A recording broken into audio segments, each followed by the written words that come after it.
Assalamualaikum warahmatullahi wabarakatuh. Saya Minawati dari Fakultas Ekonomi Akuntansi. NIM 2116220170. Di sini saya mau menjelaskan tentang kontrol SIP. Dosen pemangku Ibu Yunita Altin Nathanael.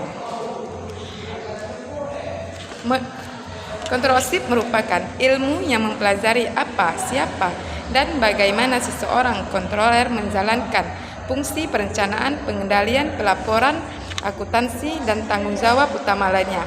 Hal yang penting untuk pemenuhan fungsi kontroler secara wajar ialah adanya suatu sikap pemikiran yang memberi semangat dan menghidupkan data finansial dengan menerapkan tahapan kegiatan perusahaan di masa yang akan datang. Kontroler adalah manajer yang bertugas atau in charge pada departemen akuntansi. Mereka adalah anggota staf tim manajemen puncak yang aktif berpartisipasi dalam proses perencanaan, pengendalian, dan pembuatan keputusan. Dari uraian tersebut, tampak bahwa tugas kontroler meliputi juga perencanaan, pelaporan, serta pengendalian berbagai kegiatan perusahaan. Meskipun diberi sebutan kontroler, kepala bagian akuntansi tidak melakukan pengendalian secara langsung di dalam perusahaan karena fungsi ini tetap dipikul oleh para pemimpin yang bertanggung jawab atas operasi yang dipimpin. Adapun kedudukan kontroler dalam perusahaan. Kedudukan kontroler bervariasi sesuai dengan keadaan perusahaan, juga sampai sejauh mana kebutuhan dan bantuan kontroler.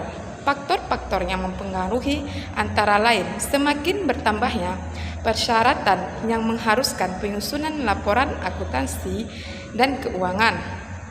Dari uraian di atas dapat disimpulkan, jika suatu perusahaan benar-benar menginginkan agar kontroler dapat dijalankan tugasnya secara efektif, maka selayaknya kontroler diberikan kedudukan yang independen agar lebih mudah berkomunikasi dengan pimpinan tertinggi atau rekan-rekannya yang setingkat dengannya. Fungsi dan tanggung jawab kontroler. Fungsi kontroler terus mengalami perkembangan dari tahun ke tahun. Bahkan sampai saat ini perkembangan masih berlanjut sehingga terdapat banyak definisi yang luas mengenai fungsi kontroler, fungsi perencanaan dan pengendalian.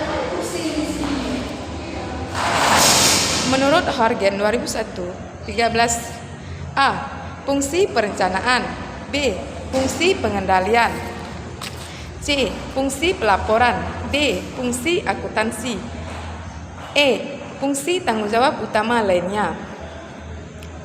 Sebagai seorang eksekutif staf, dia harus menerapkan hal-hal sebagai berikut. 1. Rencana atau ramalan penjualan dapat mendukung kebijaksanaan dan tujuan perusahaan telah diketahui. 2. Rencana penjualan kelihatan realitas. Ketiga, rencana produksi berada dalam kemampuan fasilitas yang dimiliki. 4. Tingkat dan hubungan biaya wajar. Apabila telah disatukan, kontroler harus menguji atau menilai kewajarannya dan melaporkan pada pimpinan tertinggi mengenai hasil penyelidiknya. Adapun fungsi pengendalian. 1. Mengembangkan dan merevisi norma-norma yang memuaskan sebagai ukuran pelaksanaan dan penyelidikan pedoman serta bantuan kepada para anggota manajemen yang lain dalam menjamin adanya penyesuaian hasil pelaksanaan sebenarnya sendiri. 2.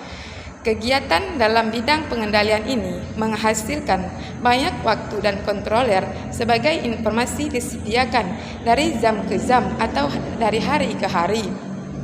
Ketiga, dalam pendekatan masalah-masalah yang berhubungan dengan fungsi pengendalian, melainkan ia harus mencakup pertimbangan berikut. A. Bantuan dalam menciptakan norma-norma pengendalian. B. Evaluasi terhadap standar. C. Pelaporan tentang prestasi pelaksanaan jangka pendek yang sesungguhnya dibandingkan dengan prestasi kerja yang telah distandarkan. Fungsi pelaporan berhubungan erat dengan fungsi perencanaan dan fungsi pengendalian. pelaporan kontroler, menyusun, menganalisis, dan menginterpretasikan hasil-hasil keuangan untuk digunakan oleh manajemen. Dalam proses pengambilan keputusan mengevaluasi data dalam hubungannya dengan tujuan satuan organisasinya. Fungsi akuntansi mendesain, menetapkan, dan memelihara sistem akuntansi keuangan dan biaya pada semua jenjang perusahaan. Berdasarkan definisi di atas, dapat disimpulkan bahwa pengendalian operasional dapat dilakukan dengan membandingkan realisasi dengan rencana anggaran biaya yang telah ditetapkan. Sekian pemaparan dari saya. Jika ada kesalahan, saya mohon maaf. Assalamualaikum warahmatullahi wabarakatuh.